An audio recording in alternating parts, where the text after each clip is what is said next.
Bonjour, bienvenue, merci d'être là. Aujourd'hui, vidéo pas prévue. Encore une. Oui, je sais, on dirait que c'est devenu une tradition. Alors quand je dis pas prévu, c'est pas genre « oh, j'avais pas trop réfléchi ». Non, c'est plutôt « ça n'a rien à voir avec le concept de base de la chaîne ». Mais genre, rien. Parce que si vous avez vu la vidéo qui explique le pourquoi du comment du parce que de cette chaîne, vous savez, celle où je parle avec mes mains, mes pieds et une maquette dans le nez, ben, vous savez que normalement, on n'est pas censé faire ce genre de vidéo. Et pourtant, flash info, j'ai fini ma première maquette depuis que j'ai repris le maquettisme. Applaudissements dans ma tête.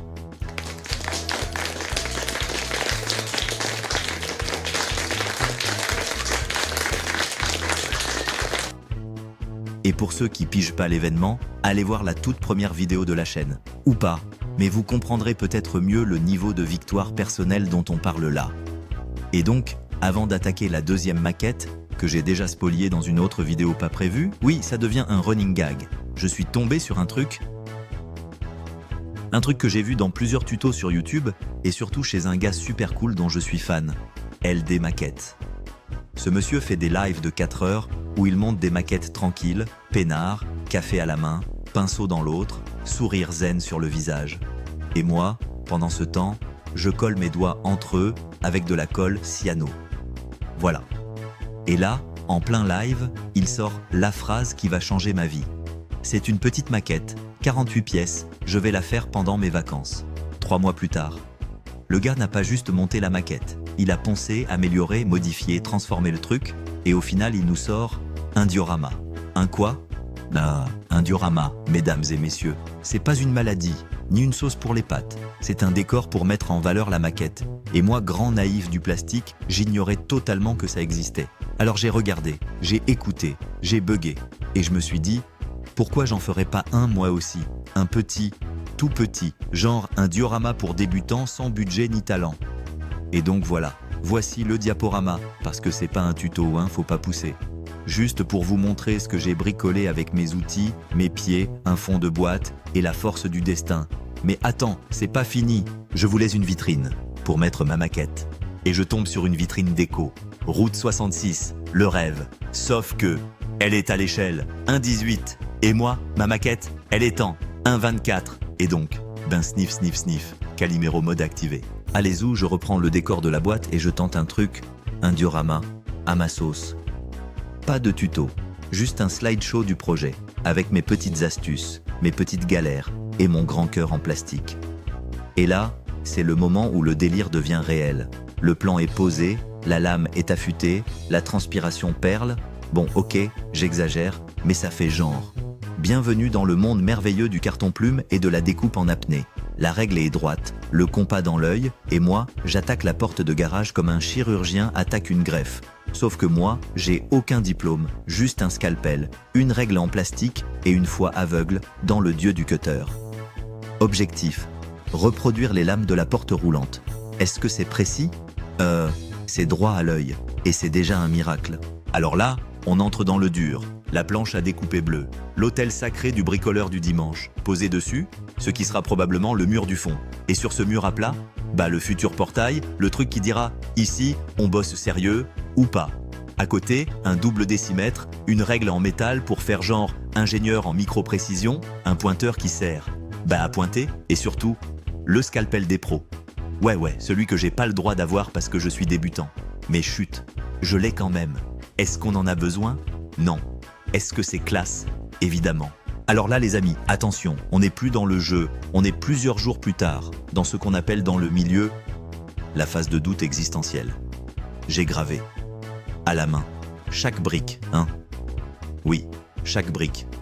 3 mm de haut sur 4 mm de large, sur un mur de 15 par 20 cm. Faites le calcul. Non, en fait faites pas le calcul, je veux pas pleurer, à l'antenne. À droite, du scotch de masquage pour peindre en noir ce qu'on verra derrière le portail à moitié fermé, comme mon état mental après les 280 briques. Et en bas, une magnifique surface asphaltée de 30 par 15 cm.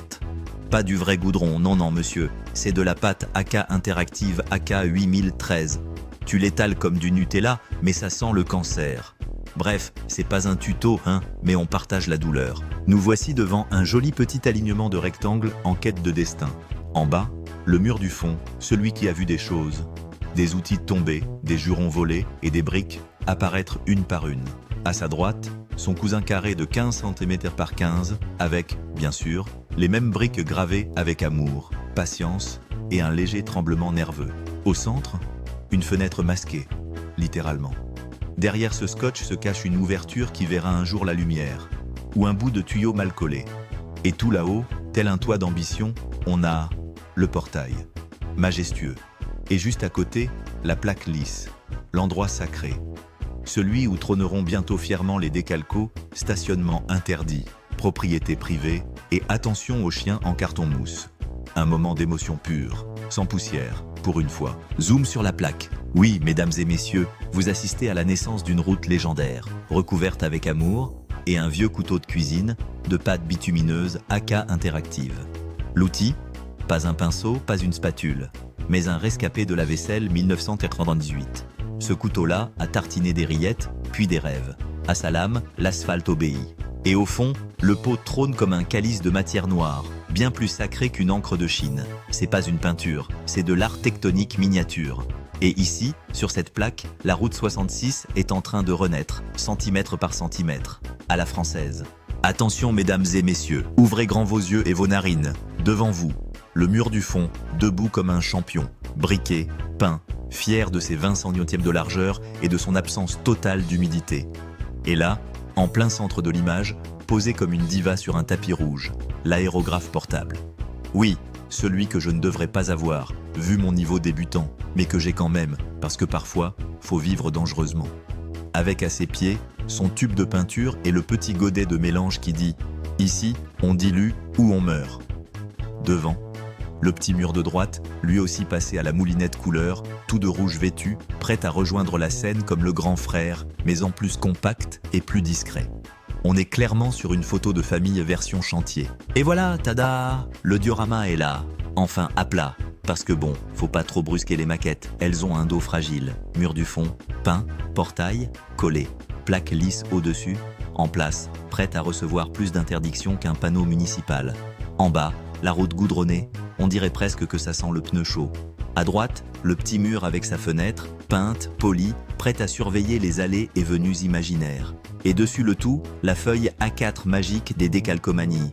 Route 66, panneau d'interdiction, autorisation douteuse et un peu de déco murale qui ferait rougir un garage texan. Bref, on est pas mal là, non? Mesdames, messieurs, sortez vos loupes et vos mouchoirs, car on frôle l'émotion plastique. Voici le diorama en version pas tout à fait terminée mais déjà bien badass.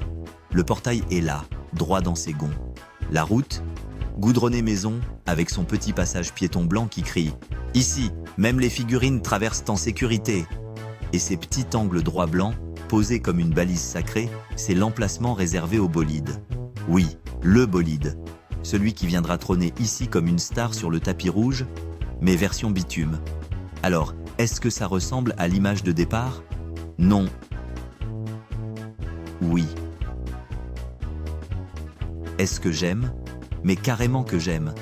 Et vous? Suspense. T'as pas le choix, t'aimes aussi. Et là, bah là c'est pas une maquette, c'est un hôtel.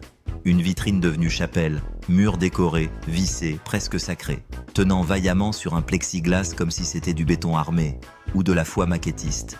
La route, une ode à l'Amérique. Un asphalte noir comme un café sans sucre, avec l'effigie sacrée, la route 66. Et là, posée fièrement comme une star sur le tapis rouge d'un garage désertique, la Foos Ford FD100 Pick-up. Un bijou de muscles et de chrome signé, Chip Foos, le Picasso de la carrosserie, le Moïse du moteur V8. T'as pas besoin de savoir qui c'est Chip Foos, t'as juste besoin de savoir que cette voiture est là, et que dans cette vitrine, tout est à sa place, même le rêve.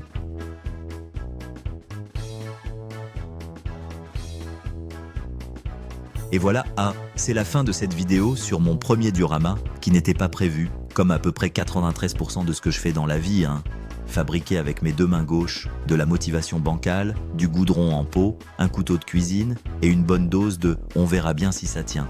Le résultat? Eh ben ma foi, c'est pas parfait, mais je suis content. Parce qu'au final, c'est pas la précision qui compte, c'est le kiff de faire un truc de ses mains, même si c'est avec des doigts en carton et un aérographe qu'on n'a théoriquement pas le droit d'avoir. Alors si toi aussi t'as envie de tester, vas-y, mets du bordel sur ta table, coupe des trucs au pif, rate des peintures et colle-toi les doigts. C'est ça l'esprit Cactéo. Allez, à la prochaine vidéo, ou au prochain craquage imprévu. D'ici là, que la maquette soit avec toi, mais jamais sur tes genoux.